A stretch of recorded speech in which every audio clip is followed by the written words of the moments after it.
Napoleon Bonaparte conquered most of Europe by age 35, then crowned himself emperor, then rewrote France's legal code. He is one of history's most studied military commanders. But he was also absolutely undeniably weird. Not quirky, not eccentric, but genuinely bizarre. Let's look at the side of Napoleon that your history teacher left out. Let's start with the disguises. Napoleon had a hobby that sounds like a comedy sketch. He would dress like a commoner, walk around Paris asking random people what they thought of the emperor. Not as joke, but regularly. He would wear plain clothes, sometimes a fake beard, and just wander around the streets, eavesdropping and asking citizens about himself. What do you think of the emperor, he'd ask, and people would tell him. Sometimes they praised him, other times they complained, sometimes saying he was a tyrant. Napoleon would stand right there in disguise, listening to people insult him right to his face. His guards hated this. It was a total security nightmare, but Napoleon loved it. He felt it kept him connected to everyday citizens. Historians call this bizarre and a massive security risk. Napoleon just called it market research. Now let's look at the pinching. Napoleon had an incredibly strange way of showing affection.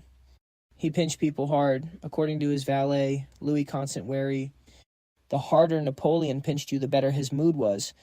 He didn't just pinch ears, he pinched noses and cheeks. He'd pinch until they turned blue. He even pinched babies' chins so hard their mothers had to pull them away. This wasn't playful, it was painful. His friends learned to avoid him whenever he was in a good mood because that was when the pinching got worse. Imagine being terrified of your boss being happy because it meant actual pain. That was life around Napoleon. His deep cologne obsession was equally bizarre.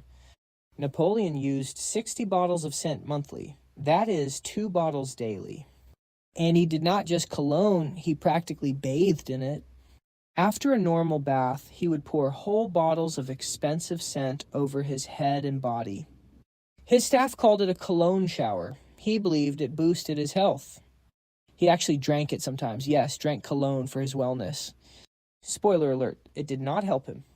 But it did make him smell so strong that everyone knew he was heading over from 3 rooms away. Josephine, his first wife, wrote letters complaining that the smell gave her headaches. He did not care. Bring on more cologne. Here it sounds totally fake, but is not. Napoleon wrote romance books. In 1795, a 26-year-old Napoleon, between military campaigns, wrote a 17-page romantic book named Clisson and Eugenie. It is about a soldier who falls in love with Eugenie. Clisson is brilliant but deeply misunderstood. Eugenie is gorgeous. They fall in love. Then she betrays him and he tragically dies in battle. It is without a doubt total self-insert fan fiction. Napoleon is Clisson. That original manuscript still survives. Historians have read it. It is bad, but it is highly sincere. Napoleon loved playing cards. He was a notorious cheater, but here's the strange part. He did not cheat for money. He almost always cheated because his massive ego could not handle losing. But the fact that he cheated during casual card games with his own generals tells you everything about his personality. He could not even lose at cards with friends. His officers knew he cheated. They let him win anyway. Ever tried playing poker with your boss and knowing he's cheating, but you have to play dumb? That was basically dinner with Napoleon. The emperor also hated open doors. Seriously, if one was left open in his room, he would freeze. Stop speaking mid-sentence and just glare at it until someone shut it. His staff quickly learned to shut every door. His aides even walked ahead of him, closing doors. He never explained why. Some historians suspect it was security paranoia, while others blame a control obsession. Either way, the French emperor had a massive door issue. Napoleon was completely tone deaf. He loved music, but could not carry a tune to save his life. He had this nervous habit of humming whenever he was stressed or deep in thought, but his humming was described as painfully unmusical. Witnesses said it was impossible to guess what tune he was even trying to play. He would hum constantly during staff meetings, belt out random off-key notes. The staff found it unbearable, but could never tell him to stop. Welcome to Napoleon's war room. Now let's talk about Waterloo, the battle that ended his rule June 18th, 1815. Napoleon lost in severe pain, and painkillers probably delayed his moves and clouded his judgment during the fight. This is all well documented. In the days before the battle, Napoleon was suffering painful agony from hemorrhoids. He could barely sit on his horse properly or ride around and inspect the battlefield like he usually did.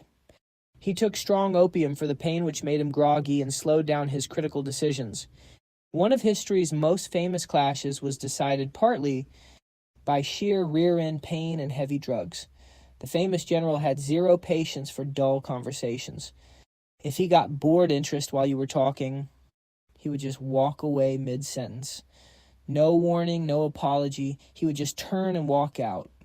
Diplomats and advisors learned to cut straight to the chase or risk getting ditched while still speaking. Here's a story that sounds like a joke, but it is actually real history.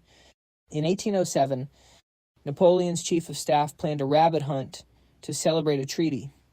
But instead of catching wild bunnies, he accidentally bought thousands of tame pet rabbits. Once they let them loose, the rabbits did not run away. They thought it was chow time. Thousands of fluffy bunnies charged right at Napoleon, climbing up his legs, swarming him. He had to flee to his carriage, in absolute panic, while his officers tried to fight off an army of cuddly rabbits. Napoleon also proposed to several different women at the exact same time. In 1796, he sent marriage proposals to at least 3 different women within the same week. Fully serious proposals. His logic was efficiency. He needed a wife. He did not care which one. Whoever replied first would be the one. Josephine replied first. They married. She later admitted she only wrote back because she thought the offer was so bizarre it had to be a joke. It was not. So yes, Napoleon was a military genius, but he was also just a person, a very strange guy